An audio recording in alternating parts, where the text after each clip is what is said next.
Здравейте, скъпи приятели и зрители на телевизия Справедлива България. Отново сме с предаването Извън протокола, където задаваме въпросите, които рядко попадат в официални доклади, стенограми или класически новинарски емисии. Днес ще разговаряме с един човек, който от години поставя под съмнение общоприетите обяснения за света около нас, или както сам той нарича това в една от своите книги, Игра на богове, всъщност от тази страна Игра на богове, възходът на падението. Това той нарича информирано несъгласие с това кой дърпа конците. Неговите книги предизвикват едновременно интерес, подкрепа, критика и спорове, тъй като не са от този тип конвенционални новели или разкази за света, който познаваме. Той е автор на Игра на богове, Възходът и падението, Ще има война и матрицата ще падне, и последната му книга, за която също ще стане дума, Спомени, фантазия и реалност. Авторът на тези книги се казва Ангел Ангелов и аз се запознах с него в началото на психопандемията, по време на така известната COVID-пандемия, когато той много смело написа първата книга Игра на богове, в която говори за всички тези въпроси, които ни шокираха в самото начало. И ще си говорим с него без официална форма, като започнем с това кой дърпа конците на нашия свят, на живота, в който живеем. В неговите книги постоянно присъства идеята, че официалната политика е само една фасада.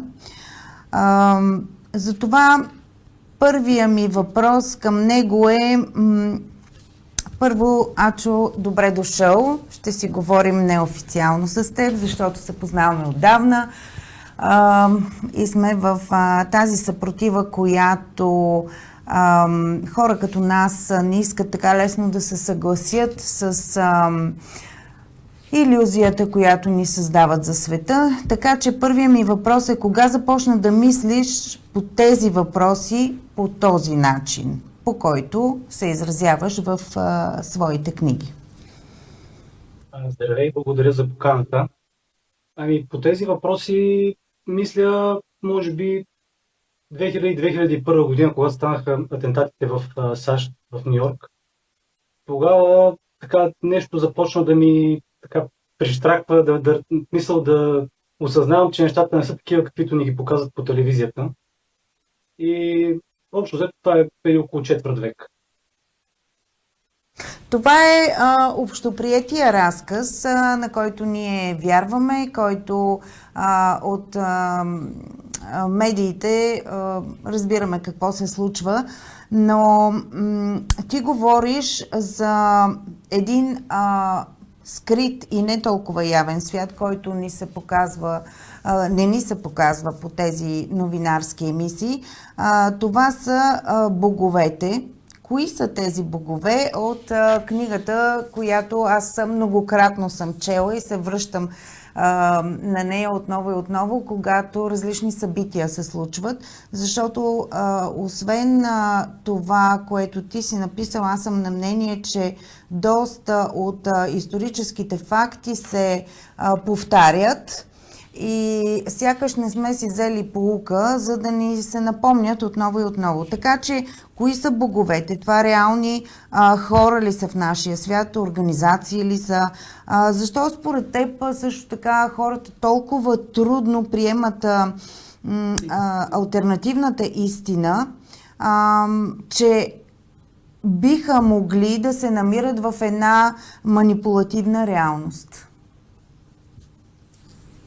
Боговете ние няма как да знаем точно кои са и дали изобщо имат право да се наричат богове, но определено съществуват някакви създания, които имат правото, които са си присвоили правото да се правят на богове.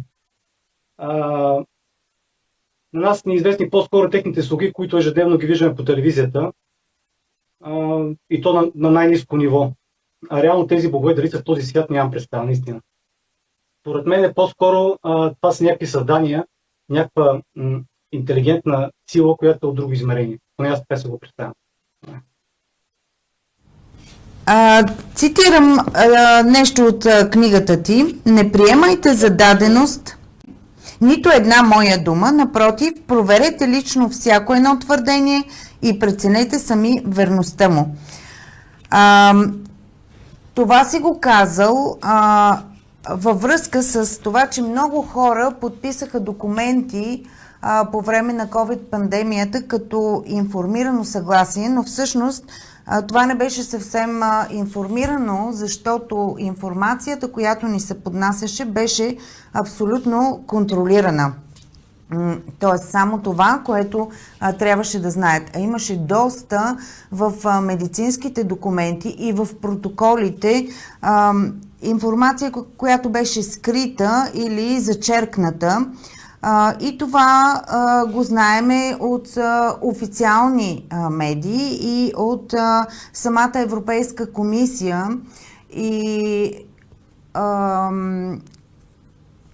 имаше доста скандали по този повод. Но пишеш, че всичко това и пандемията е използвана като инструмент за социално инженерство. Това според тебе първия път ли беше или поредния път, в който такова социално инженерство ни е прилагано като човечество, като общество? И дали хората се подчиняват повече от страх или повече от убеждение? Не е само пандемията, разбира се. Социалното инженерство е процес, който тече непрекъснато. Той е основополагащ за управляващия режим, тъй като подготвя хората за плановете им. Целта на пандемията, например, беше, т.е. пандемията, да нормализира подчинението и насилствената медицина. Това беше основната цел, да видят дали хората ще се подадат на това нещо. И както всички знаем, те се подадат. Тук бяхме свидетели на два коловоза, в които се движехме. Единия коловоз беше на управляващите или както ти ги наричаш слуги, да кажем, на дадена глобална политика, които трябваше да действат по протокол. Аз лично попаднах тогава на един документ, който се разпространяваше в болниците и който обедини в този протокол под един кодов номер на COVID-а, на COVID-19, който имаше един код, който сега няма да обсъждам тук. В този протокол трябваше да влезнат абсолютно всички респираторни заболявания. И това, което трябваше да направи властта, е да създаде такава ситуация, че за първи път ни се случи да бъдем поставени в този конкретен протокол, почти в фашистки условия. Но кое е по-тревожното? Действията на властта в тази посока, когато никакви закони не действаха, затова беше извънредно положението и извънредна епидемиологична обстановка. За първи път дори мога да кажа, че за първи път изпълнителна власт дерогира правата на съдебната власт. Беше забранено на съда да правораздава, това никога не е било. Да се върнем на въпроса, кое е по-тревожно? Действията на властта или готовността към онзи момент хората доброволно да приемат този авторитарен режим, защото и двете според мен са опасни, Но все пак, ако едното не беше на мястото си, да кажем, хората не се бяха подчинили или бяха поставили под съмнение тези действия, то тогава може да се стигне до нещо друго. То от една страна имахме готовност на властите, която за мен беше много странна, подготвена към един момент, всяка една ситуация, сякаш е била мислена преди години. И от друга страна, доброволното подчинение на хората да приемат този авторитарен режим и да загубят човешките си права. Да, според мен подчинението на масите беше най-тревожното, тъй като всяка една тирания на този свят е процъфтявала не заради количеството тирани, то е незначително малко, а заради сталото, което е готово да им се подчини. И ние станахме свидетели точно на това, как масата от хората изпълняваха всички безумни нареждания, контролираха дори другите, които не ги изпълняват. Това е най-тревожното. Тиранията няма никакъв шанс, да хората са заедни. Не знам дали ще споделиш моите впечатления, но често, когато сме ги гледали в различни телевизии, в различни видеоклипове, всички тези хора, като Бил Гейтс, като Байден, да кажем, като други известни, сега да не се спираме, нали, на всеки един по-отделно, но тези, които са в Световния икономически форум, известни лица, всички те имат един подход, когато говорят пред публика или пред медии, да гледат леко с усмивка и с ирония, с една статична такава ирония.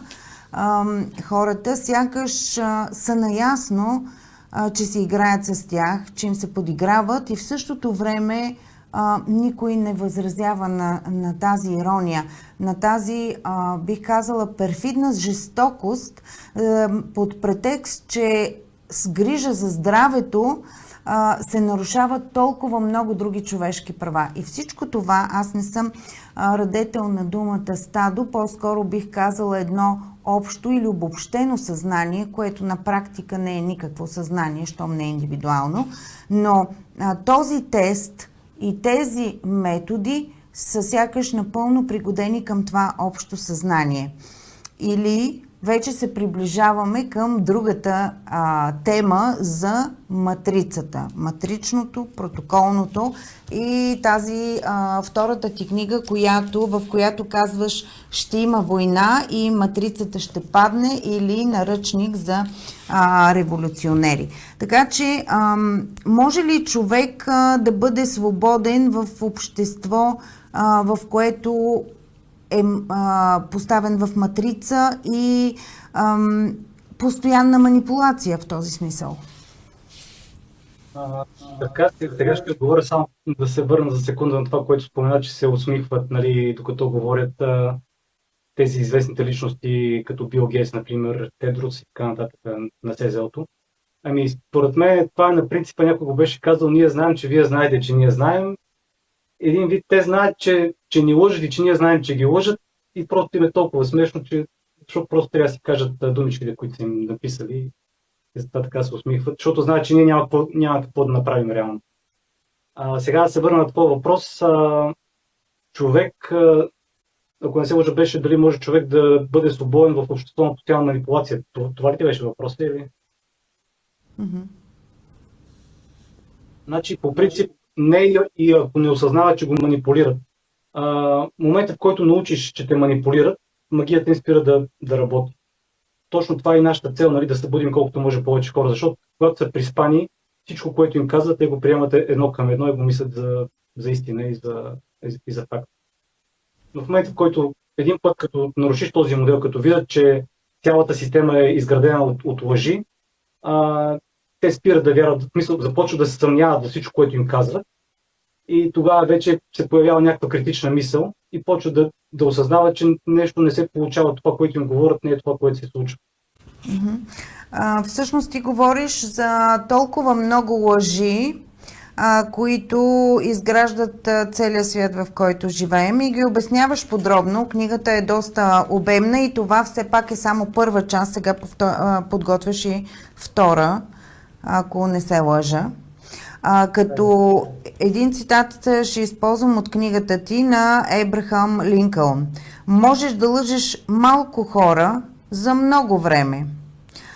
Можеш да лъжеш много хора за малко време, но не можеш да лъжеш всички постоянно. И ако разберем механизма и мотивите на груповия ум,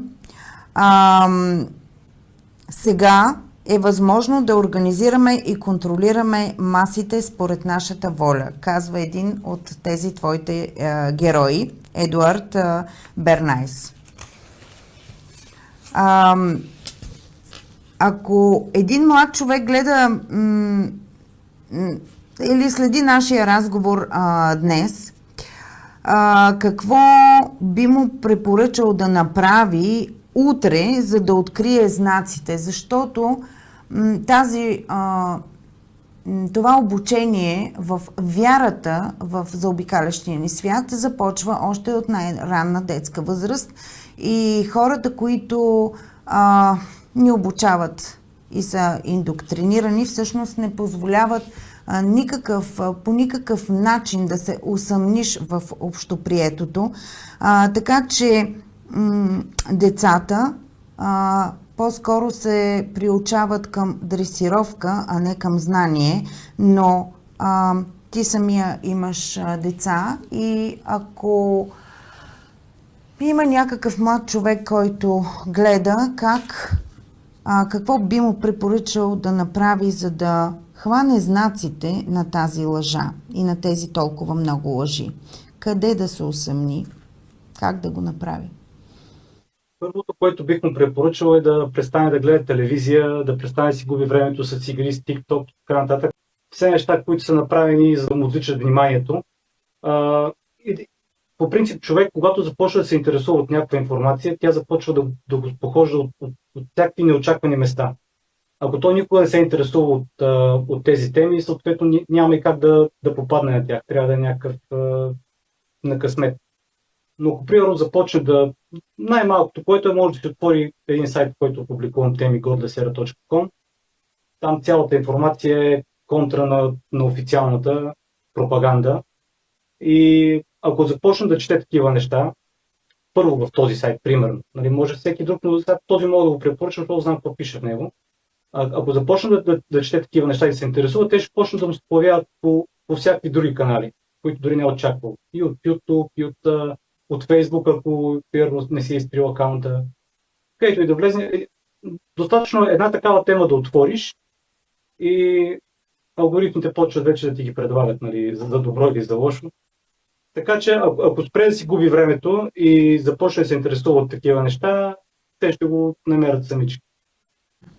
Понеже преди малко ти посъветва да не се гледа телевизия, все пак ние сме по телевизия в момента и аз си спомням нещо, което прочетох в книгата ти, че предпочиташ писмения начин на изразяване, там където трудно би могла една цензура да въздейства. Тоест книгата, защото е по-трудно да се манипулира и да се цензурира това, което искаш да напишеш и издадеш, отколкото това, което искаш да покажеш. Но все пак тук си без цензура. Надявам се да си се убедил в това нещо. И имаш възможност, така че по-скоро матричните форми на информация. И един млад човек, според мен, а те много вече са настроени към това да различават и изкуствения интелект, и фалшивото, и имат дори специфични термини за това нещо, но съм сигурна, че доста от тях успяват да направят разликата и да се настроят към фалшивото и истинското и да търсят алтернативните информационни и телевизии и други форми на информация. Тоест, по-скоро би трябвало да развият чувствителността си към искрената информация и към истинската и истинната. Така че онова, което представлява като цяло телевизора или матрицата, дори и Фейсбук, аз прекратих там участието си съвсем наскоро, е онова, за което и ти говориш малко по друг начин в книгите си, ефектът на дехуманизация или ефектът Луцифер. Когато затвориш едни хора в едно общество тясно и го канализираш с зададени отвън проблеми, без то да може да разгърне собствените си проблеми, да мисли за това. Това е един специален експеримент, който са направили с студенти по психология, но няма да се спирам подробно на него. Тогава се получава тази дехуманизация или всички имат възможност да изберат само един от вариантите, който им е зададен отвън, за да реагират или да вземат решение това, което им е зададено от матрицата. Така че, може би, не знам какъв е най-важният въпрос, който трябва да си задават хората, докато се информират. Ако имаш отговор на този въпрос. Да, имам. Значи най-важният въпрос е, когато гледат нещо, примерно, ти каза, нали, че в момента ни дадат телевизията, от телевизия до телевизия има голяма разлика. Нали? Аз имах пред мейнстрим медиите, които се движат в строго определена посока и изпълняват строго определена пропаганда. Но това, което трябва да си задават първи въпрос е кой има полза от това нещо. Когато някой им казва нещо да направят, първият въпрос, който трябва да си зададат е кой има полза от това. Нали? Това винаги води до поръчителя. Както, нали, и с ваксините, и с всяко едно нещо, което им показват по телевизиите. И не само, и по мейнстрим медии. Всяка една информация, която матрицата поделя с хората, има строго определена цел и тя е за да движи цялата система в дадена посока. Без да го осъзнават в повечето. Те си мислят, че това са такива събития, които са станали произволно, но всъщност се движат към строго определен план. Сега тук аз видях в тази втората книга, която е с подзаглавие наръчник за революционери. Виждате, извинявам се, обратно не мога да оправя посоките от тази страна. Ти говориш за един много интересен аспект за войната. На мен ми направи впечатление, до сега, нали, всички мислиме за това как се води войната. Имаше и на времето една много интересен балет. Той се нарича Зелената маса. Трудно ще се намери информация за него в интернет, защото той не е повтарян. Събират се ръководители световни ръководители върху една неслучайно наречена зелена маса и определят оръжията и хората, които ще участват, като в една игра. Разбира се, с методите на танца и на балета това трудно се предава, защото това е тежка тема, но все пак става дума за вида оръжия, които се използват. Тук в книгата аз попаднах на един много интересен аспект за войната в Украйна. Сега, ти говориш за това, че всъщност ти предаваш информация за това, че една интересна гледна точка. Тази война се води за депопулация на територията. И не само това. Хората, които участват, или украинците, които участват, всъщност са изпратени не само като пушечно месо, но да обезлюдят една територия и да заселят друга територия. Това е много интересна гледна точка, защото това убива както физически участниците, така и тези, които дори не са убити и които са запазени живи, те са вече психически убити, напускайки тази територия, защото попадат на едно различно от родното им място. Или ако на времето други такива диктатори, които не са наши съвременници, са убивали за чужди хора, за собствени интереси, сега сякаш новия диктатор убива собствените си за чужди интереси. Точно обратното. Но то е също толкова жестоко. И дали, ако наистина тези войни се водят по този начин, това е непознато оръжие за мен, депопулацията, ти смяташ ли, че наистина това води до падане на матрицата? Или поне тази матрица, която сме свикнали с нея?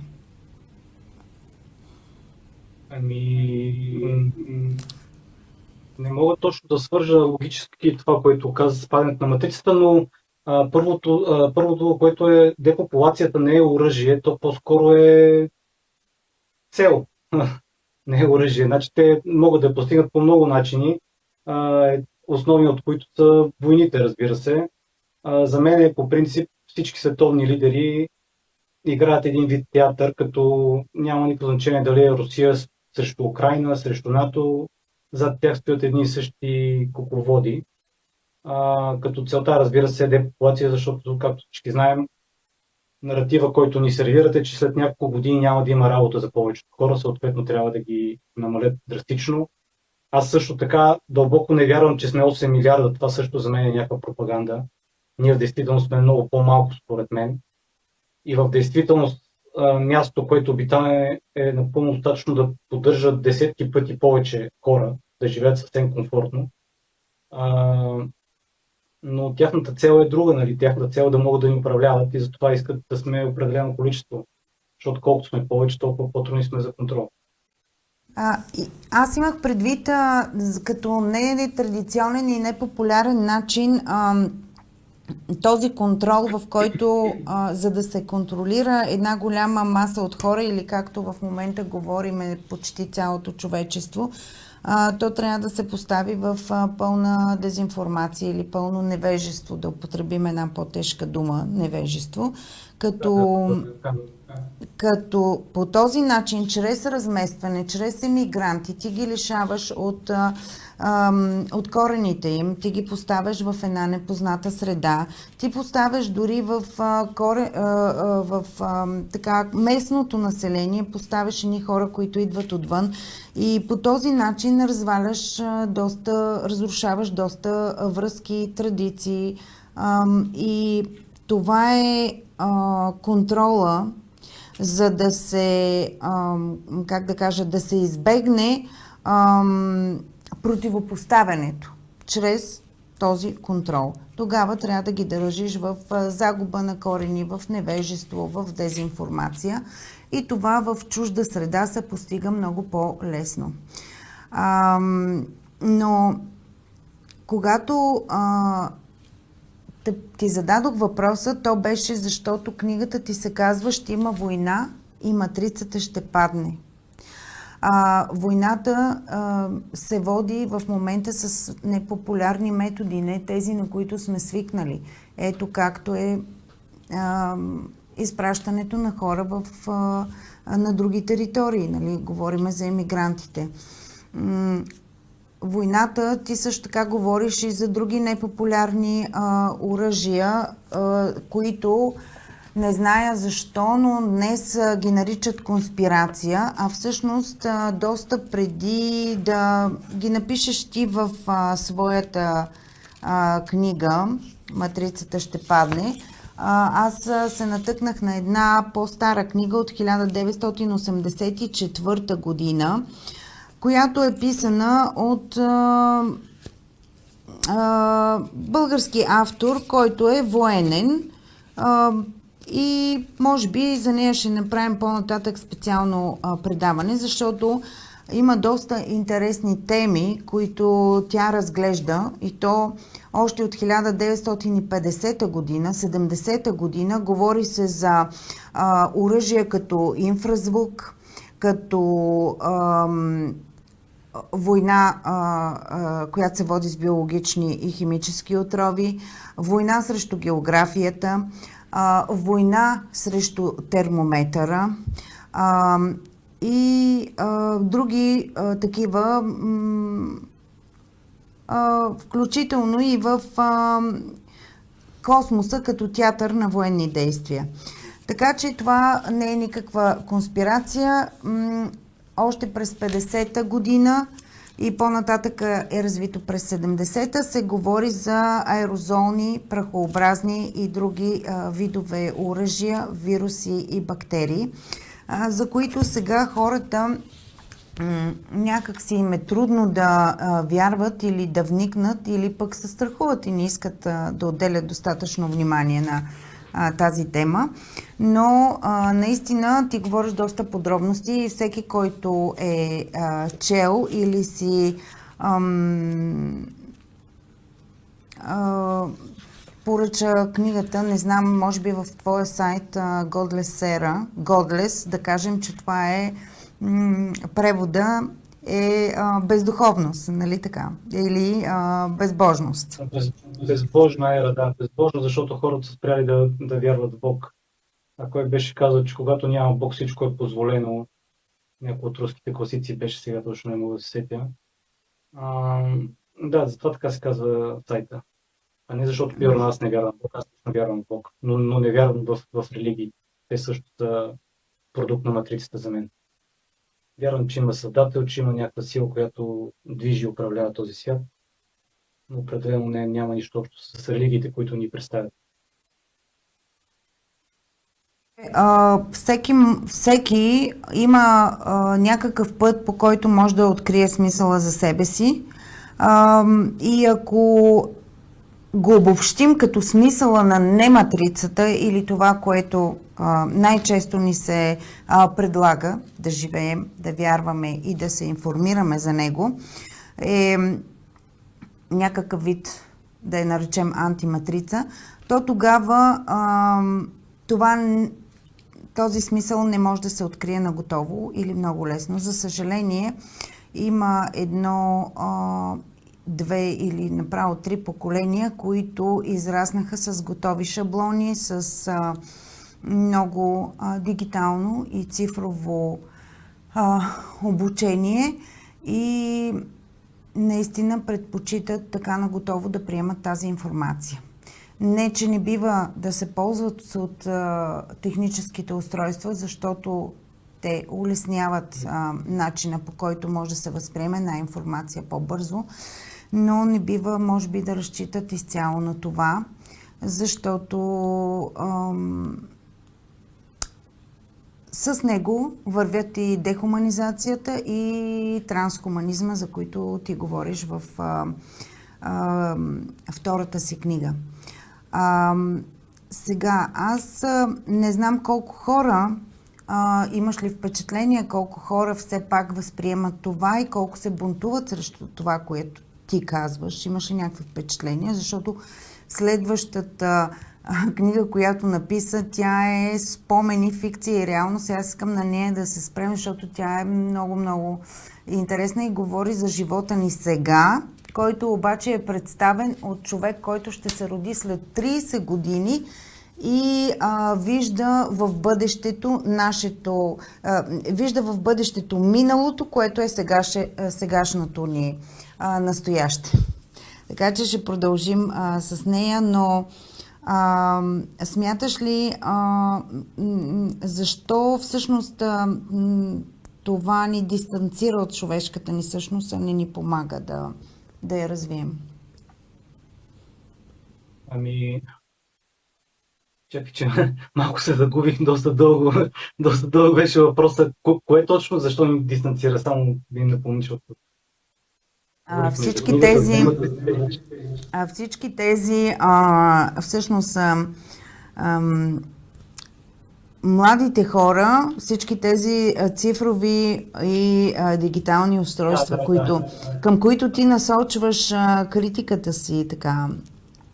Ами, да, то винаги има, нали знаеш, моите винаги има две страни. От една страна може да са много полезни, стига да се ползват правилно. Лошото е, че те така са направени, че хората да ги ползват винаги за нещо, което им губи времето, вместо да е нещо, което е полезно. Аз лично телефона го ползвам изключително много, за да слушам различни лекции, аудиокниги, нали, подкасти, неща, които могат по някакъв начин да ме направят по-умен, вместо да си губя времето с него да скролирам в TikTok или в някакви други социални мрежи. Относно процесът на самото събуждане, той не е толкова, нали, не става толкова лесно. Трябва да пренапишеш цялата информация, с която е боравил твоето съзнание до този момент. И този процес реално изисква немалко време. Аз, понеже съм минавал през него и самия когнитивен дисонанс да го пребориш не е нещо, което всеки може да направи. Трябва да си дори, както се казва в матрицата, трябва да си до определена възраст, за да можеш да се събудиш, защото иначе съзнанието ти ще се побърка, ако му промениш изцяло разбиранията. По отношение на когнитивния дисонанс, аз смятам, че абсолютно навсякъде вече ни се предлага той като вариант на поднасяне на информацията за всяко нещо, защото когато един човек не може с това, което логически неговия мозък е подготвен да възприеме, да обясни нещата, които му се поднасят, то тогава предпочита да спре да мисли и да приеме формата, в която му е зададено, и протокола, в който му го поднасят. Но понеже сме извън протокола, да напомня, и можем да говорим извън общоприетото, ти правиш една книга, която се различава от... създаде най-новата си книга "Спомени, фантазия или реалност", която се различава от досегашните. Вече не си служиш с официални данни, не си служиш с публикации, не говориш за реални личности, а е по-скоро новела и, както казах, е един спомен, който попада в бъдещето и на нас ни се предава от човек, който още не се е родил. Но ти все пак успяваш да го опишеш по някакъв начин и дали ще е реалистичен или не, дали ще отговаря на истината, могат да кажат тези, които ще останат, може би, след нас. Тук става по-интересно, защото предпочиташ да представиш нещата с една фикция. Ако искаш, можеш ти да продължиш от тук нататък. Каква е тази книга толкова... Значи, да продължа направо. Значи, идеята за тази книга по принцип предхожда значително тези книги, които издадох преди нея. Тази книга ми се върти в главата, може би, още от преди 10-15 години, като вече към 2017-18 започнах да я пиша. Преди това беше просто така на ниво идея. Целта ми беше да разкрия някаква информация, която знам, по такъв начин, че хората да ни я блокират директно, защото, нали, в този период, в който започна да я пиша, процентът хора, които бяха събудени, беше значително по-малък, отколкото днес. Не, че и днес са кой знае колко, но в сравнение с тогава вече хората по съвсем друг начин приемат такъв тип информация. И затова, когато започнах да пиша тази книга, исках тези данни да ги пресъздам като новела, като някакъв разказ, такъв по-забавен формат. И идеята като цяло беше да проследя какъв ще бъде животът едно поколение след заветната 2030 година. Както всички знаем, по принцип елитът планира до 2030 година да сме безвъзвратно вече поробени във всяко едно естество. Затова има агенда 2030, нали, което беше преди 21, защото планираха до 2021, но не успяха. Както и да е. Целта ми беше да покажа какъв ще е светът едно цяло поколение, 25 години, нали, около 25 години след 2300 година. И оттам, нали, вече се развързва цялото действие. Един младеж, който попада на гривна, в която са съхранени спомените на момиче, живял в нашите времена, което е минало през това, през което минаваме ние, плюс неща, които са доста интересни, нали, извън това, което ние минаваме през тях. И така, това беше като цяло идеята. Питай, каквото друго те интересува. Да продължа тогава аз. Действието се развива през 2055 година. И ако от твоя речник на писател нещата звучат по този начин като елита, адженда или така нататък, то нещата от моята позиция като юрист, аз вече съм ги казвала, са описани в официалните документи на Европейската комисия и на Европейски съюз. Те се наричат Хоризонт 2020, по-нататъка са надградени с следващите години до 2030 година с карбоновия отпечатък, с опазването на планетата, с намаляване на вредните емисии и така нататък, които водят всичко до това, че ние трябва да ограничаваме консумацията на храни, изхвърлянето на отпадъци, сякаш, нали, всичко рухва и се заминава още утре, а не да търсим начини, по които това да се преработи или да се спрат, да кажем, самолетите значи самолети могат да си пътуват, да си изхвърлят вредни отпадъци, а ние не можем да ядем повече месо или повече сирене, защото кравите вредят на природата. Което е този когнитивен дисонанс, за който преди малко говорихме.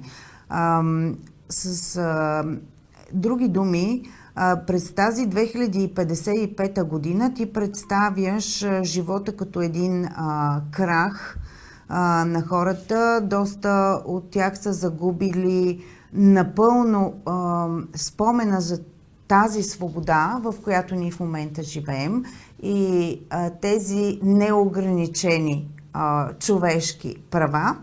И говориш дори за това, че бъдещия човек, нашия бъдещ герой, включително е подложен на това да се следят мислите му.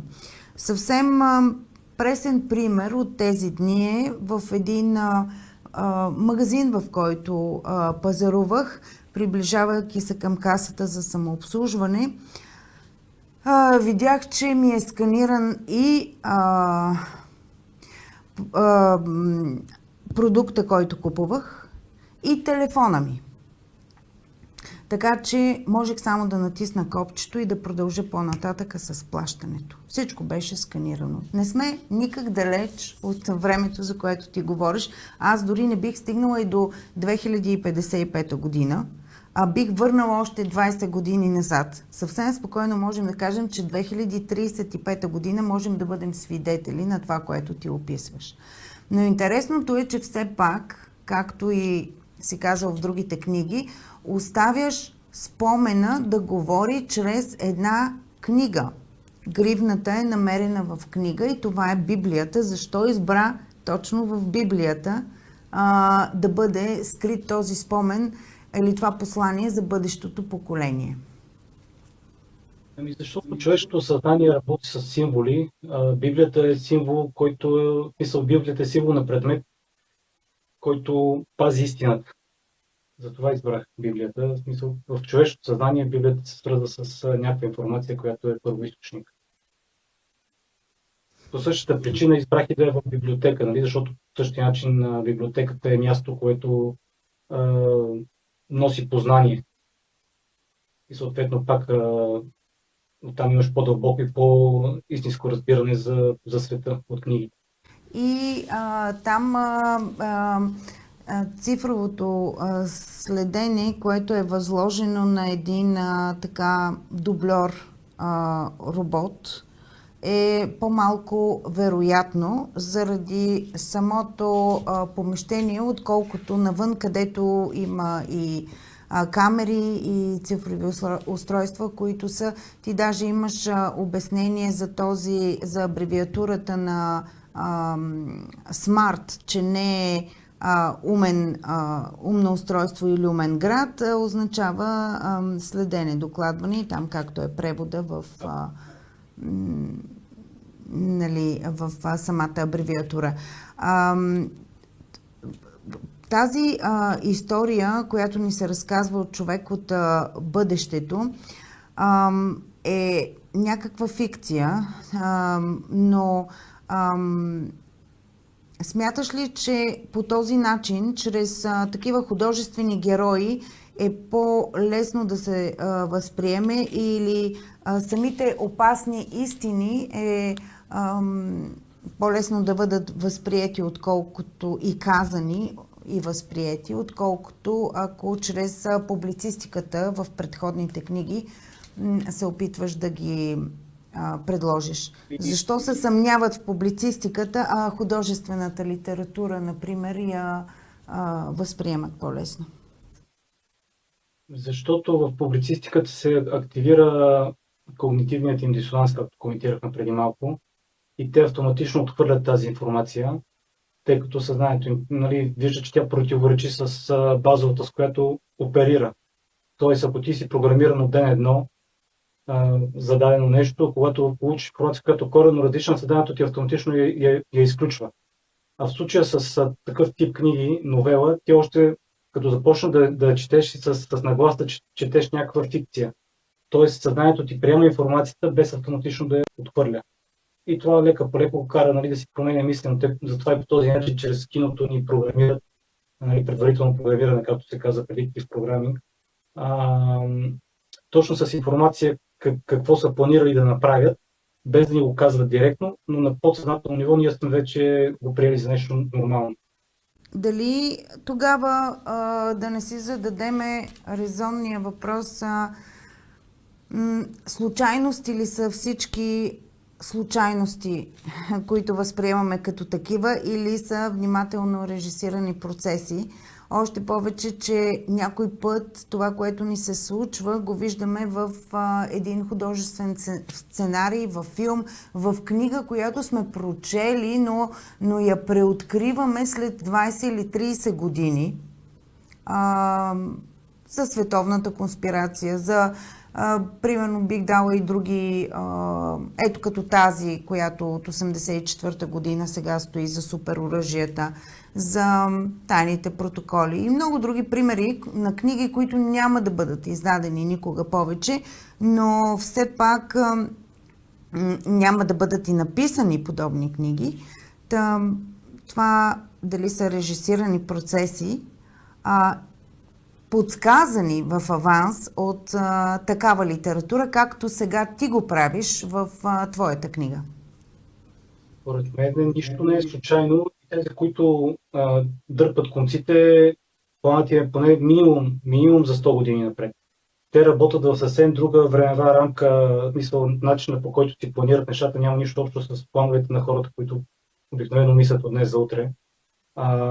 Ако си чела книгата на Олда или точно трудно ми да произнеса името, Прекрасният нов свят, ако си я чела, там се говори за неща, които в момента се случват, за генно модифицирани хора, които още преди да се родят са отстранили от тях способността да разсъждават, да са интелигентни, да задават въпроси. Показва се едно бъдеще, в което хората постоянно са надрусани, за да бъдат щастливи, но нямат нищо, както казва и Клаус Шваб, няма да имаш нищо, но ще бъдеш щастлив. Точно неща, които са планирали да станат 2300 година, хората започнат да се произвеждат по изкуствен път, ни ги показват в книга още преди 100 години. Това означава, че това, което преживяваме всеки ден, е написано много отдавна. И това беше една от целите на пандемията и на ваксините, да стерилизират населението, за да не може да произвежда деца. и лека по лека да минем точно към това, което ни показва книгата. Хората изцяло да се създават по изкуствен път, да няма семейства, да няма майка и баща, като понятие иска да ги махнат от самия език, за да нямаш концепция какво е майка и какво е баща. В смисъл, ти дори не можеш да си го представиш.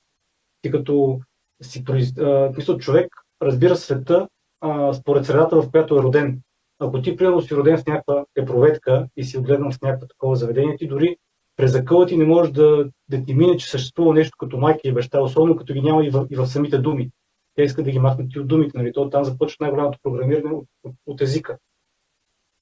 Така че всичко е сценарий, да. Това ме питаш абсолютно всичко. Аз според мен, пак казвам, минимум 100-150 години напред и технологиите, които ни показват и които се развиват, нали, пред очите ни, са много, много по-стари и просто те си изпълняват програмата и ги пускат поетапно, според това какво им е изгодно ние да ползваме, като ако си забелязва всички технологии, които се инвестира да се развиват, са свързани с това да ни поробват. Няма нито една технология, която да ни прави свободни и да се инвестира в нея.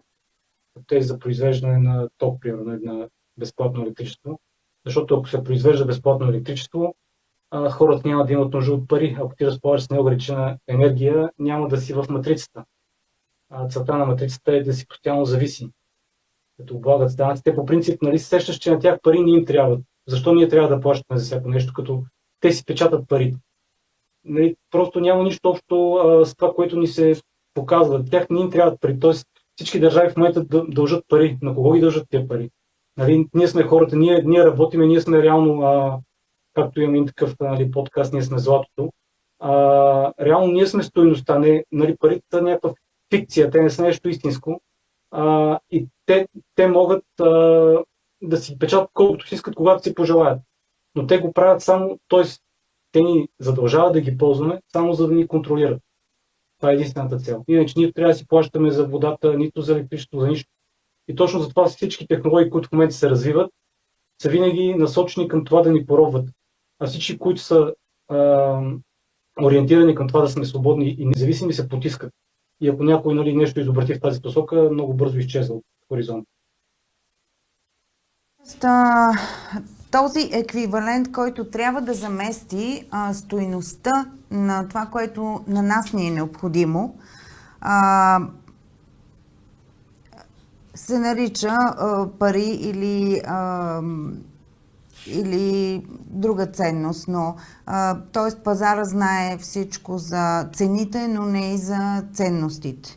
Ние сме ценността, но ни се казва, че ние сме нищо. Може и без нас да продължи света и единствено важно е този еквивалент, който го дава друг и който и друг ни казва от какво имаме нужда. В този смисъл можем да си представим, че докато живеем живота си така привидно спокойно, гледаме си новините, гласуваме си на избори с едни надежди за това да се смени живота ни към по-добър. Всъщност не губим надеждата, че това ще се случи. Плащаме си данъците и поддържаме тази система. Доста години преди нас това е описано в книгите, че няма как да се промени. Всички знаят за 1984 книгата. Преди нея обаче е написана друга, която е прототипа й на Евгений Замятин Ние, а преди нея е написан един разказ от 100 страници, забравих автора, през 1919 година. Така че всички те обясняват едно и също за матрицата, в която живеем и за тази надежда, която ни дава революциите или смяната на управляващи, смяната на съответен политически режим. Както виждаме обаче, няма година без война или без да са вложени някакви усилия този свят да се унищожава. И все пак има един начин по който ни убеждават, че можем да сменим към по-добро, ако се избереме тези управляващи, които ще ни угодят на претенциите, или тези хора, които ще са по-добри от предишните. Това е тема, която ти по много интересен начин показваш в новата си книга "Спомени". Така че защо казваш и защо определяш гласуването на такива политически избори като доброволен трансфер на власт и права? Защото на практика е точно това. Ти не само прехвърляш властта си, но и се съгласяваш доброволно с тяхната игра. Ти реално легализираш матрицата. Те за това точно преди всички избори масово те облучват от всякакви медии, че ти трябва да гласуваш, че това е твое право, трябва да си упражниш правото. Всъщност ти по този начин се отказваш от своето право, ти легализираш матрицата, защото утре ще ти кажат, ето ти си даде гласа, просто не си избрал правилния човек и затова положението е такова, следващия път ще избереш някой друг и после ще се случи абсолютно същото. Просто хората като ходят да гласуват, те ни лъжат, че живеем в демокрация, то реално това не е демокрация. Това е диктатура, която е скрита с това име. Смисъл, едно от основните методи за контрол е да подменят правилните имена, ги сменят с нещо, което има коренно различно значение. И това ти като употребяваш тази дума, реално то дори те обърква, започваш да мислиш грешно, защото ти реално като наричаш диктатурата демокрация, ти си мислиш, че живееш свободно, всъщност е точно обратното. Няма как да е демокрация процес, в който ти отиваш, даваш си уж гласа за някой напълно непознат, който никога не си виждал през живота си. Той след това прави каквото си пожелае, ти нямаш абсолютно никакво право да го контролираш, да му кажеш каквото и да било. Той може да си... Отделно той си слага други помощници, които там целият му екип или цялата партия. Те могат да си правят каквото си пожелаят, без да имаш никакво право на глас. Това не е демокрация. Значи, демокрацията, как я разбираме, когато хората се съберат заедно и вземат заедно решение. Това за мен е демокрация, пряката демокрация. Всичко друго, това представителна демокрация е пълна измама. Тя от ден едно не е замислена никога да бъде да представлява истинска демокрация. Това е просто за заблуда на населението. Съвсем отделен въпрос е, че самите държави като държави за мен са фалшива конструкция. Това е съвсем отделен въпрос, по който може да се направи цяло ново предаване.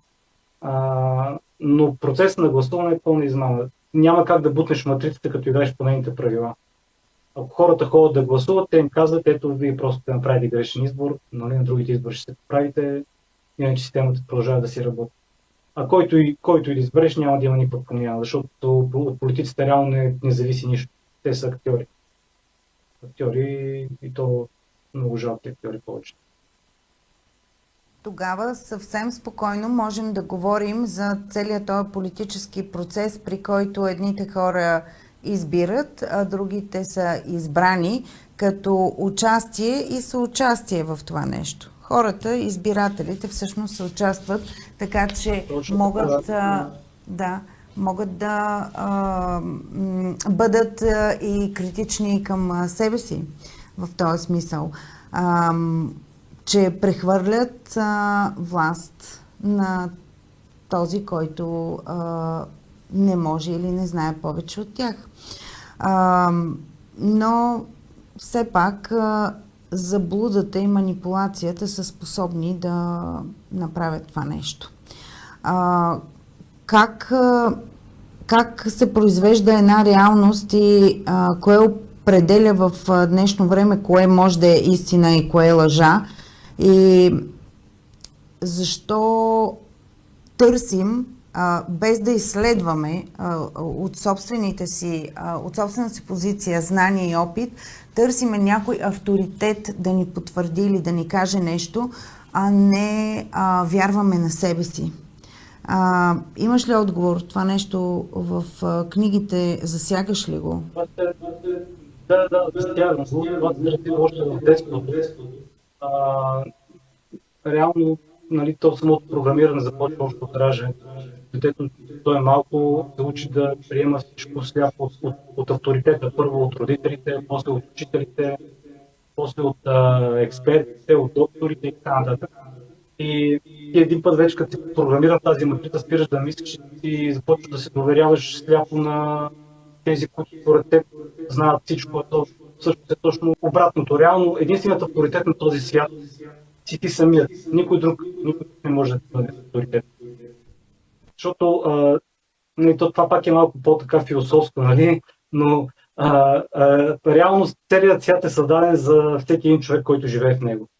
Тоест той си определя кое е правилно, кое е грешно и ако тръгнеш да слушаш други, може да влезеш в някакви много, много лоши посоки, много грешни посоки. В такъв случай и в такива условия аз мятам, че не е необходимо дори да ни налагат цензура отвън, защото обществото е толкова потиснато, толкова обезкостено, че то си самоналага цензурата. Самоналага си и фашизма към себе си. И не е необходимо дори да го убеждават със страх в неговата неспособност да се пребори, да се съпротивлява. Тук е малко спорно.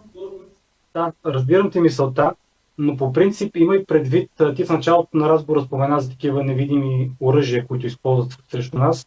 Реално хората са изкуствено държани в състояние, в което те са неспособни да се съпротивляват. Мисля, те са кастрирани във всяко едно отношение и духовно, и физически, и така нататък. В смисъл, облъчват ни постоянно с честоти, дори самите телефони, които си държим в ръката, рутерите, антените, мобилните, въздуха, който дишаме, знаем всички, нали, с какви, то всъщност предполагаме само с какви боклуци ни пръскат. Всяко това нещо ще оказва въздействие и реално поддържа човешкият организъм на много по-ниско ниво от истинския му потенциал. И затова хората не се съпротивляват. Не защото са мекошави толкова, а колкото защото са чрез химикали и чрез радиосигнали ги поддържат в такова състояние. Това е част от самата борба на матрицата срещу нас. Нали? Това е основният метод за контрол, защото човешкото същество като цяло е изключително силно, но просто те ни поддържат в много ниско такова и духовно, и физическо състояние. Да. Още през 50-те години има такова радиологическо оръжие, което предвижда използването на радиоактивни вещества с цел заразяване на места. Т.е. тук също говорим за заразяване с такова оръжие, натрупване на големи запаси от радиоактивни материали. И въобще това, което искам така като завършек на нашия разговор е да кажа, че много хора може да не се съгласят с това, което ние говорим, но то дори не е нужно да се съгласяват. Нужно е да си задават въпроси в това, което им се представя като истина. Нужно е да подставят под съмнение всичко, което не е близко до човешката логика и да не го приемат естествено за безспорна истина. Да се замислят кога и дали имат смелост, кога са задали за последно неудобен въпрос и защо трябва да бъде неудобен този въпрос. Дали свободата не започва точно оттам да задаваш неудобни въпроси. Ако имаш още нещо, което да кажеш. То честно казано, аз много неща мога да кажа. Нали? Питаме нещо конкретно, ако нещо те интересува. Ние вече сме към края. Можем по-нататък, защото знам, че ти готвиш и други проекти, да направим друго предаване. Аз просто бих искала да насоча към сайта ти където има много интересни теми, където се обсъждат тези неща, или хората, които са съгласни или несъгласни, все пак биха могли да се насочат и да видят това, което ти предлагаш като информация. Сайтът ти е Годлесера. И имаш и авторски предавания вътре в YouTube канала ти. Това, което говорихме и беше извън протокола, извън конвенционалното, общоприетото, оставяме на избора на всички хора, които се интересуват или го отричат, да преценят кое за тях е реалност, кое е фантазия и кое е предупреждение за бъдещето. Като последното, което сега ще представя като твое дело и като твое творчество, е твоята песен "Няма невинни". В правото казваме... Няма, точно така, невинни няма. В правото казваме, че няма виновни до доказване на тяхната вина. Но понеже сме извън протокола, можем да си позволим да кажем, че невинни няма. Всички участваме в това и всички хора, които отправят и критики, и недоволства, трябва да се замислят какво е тяхното съучастие. И ти използваш едно име на главната героиня. Всъщност песента е написана към книгата "Спомени, фантазия или реалност", за която говорихме, третата книга, новелата. И главната героиня Амбър. Правим ли контекст или препратка към значението на думата, като кехлибар, светлина и... Случайно ли е избрано? Ами не е случайно. Аз имам афинитет към имената с буквата А. Моето семейство, абсолютно всички са, в смисъл, имената им започват с буквата А, и на жена ми, и на децата ми, и моето. Специално Амбър, тя, понеже, нали, аз като пишех още книгата, като ти я представях, нали, в моето въображение, винаги е била светла, руса, с светли очи, обаче не сини студени, ами топли, затова е с такъв цвят на кехлибара, и оттам дойде и самото име Амбър. И добре, в такъв случай да завършим с песента "Невинни няма". И за участието и, разбира се, когато имаш какво да кажеш, отново си добре дошъл в Извън протокола, защото тук можем да кажем нещата без цензура и свободно, хуманно. Така че още веднъж ти благодаря и да изслушаме новата ти песен.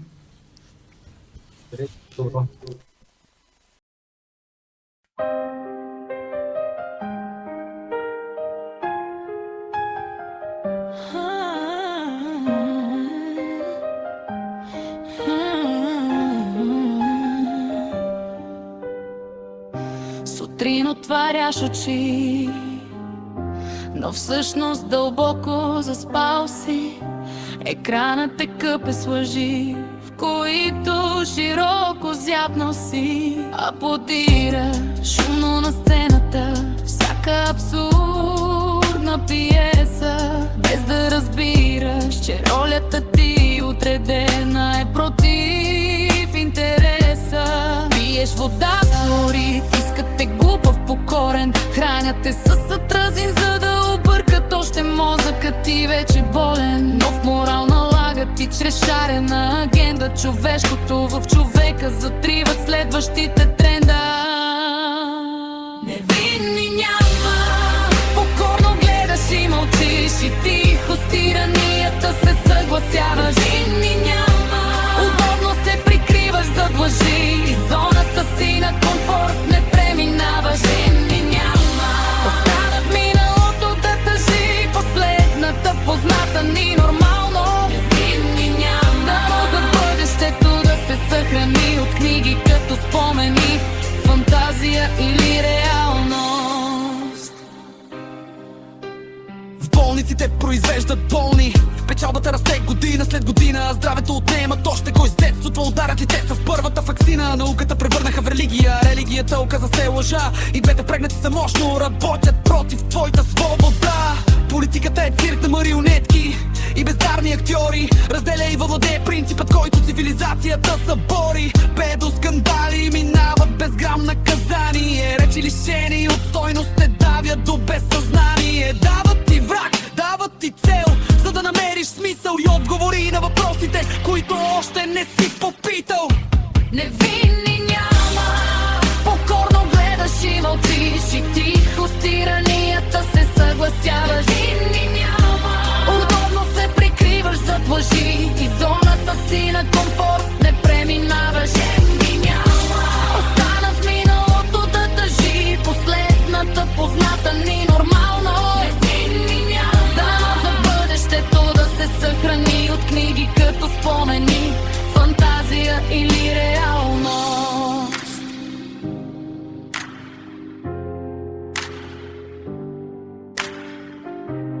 Нямаш нужда от факти, важна е само емоцията. Винаги негативна е тя, докато си вземат порцията.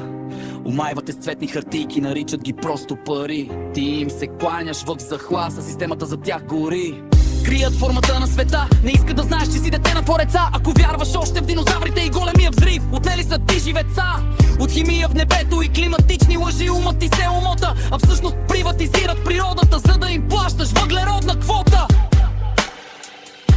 Невинни няма, покорно гледаш и мълчиш и тихо с тиранията се съгласяваш. Невинни няма, удобно се прикриваш зад лъжи и зоната си на комфорт не преминаваш. Невинни няма, остана в миналото да тъжи последната позната ни нормално. Невинни няма, дано за бъдещето да се съхрани от книги като спомени.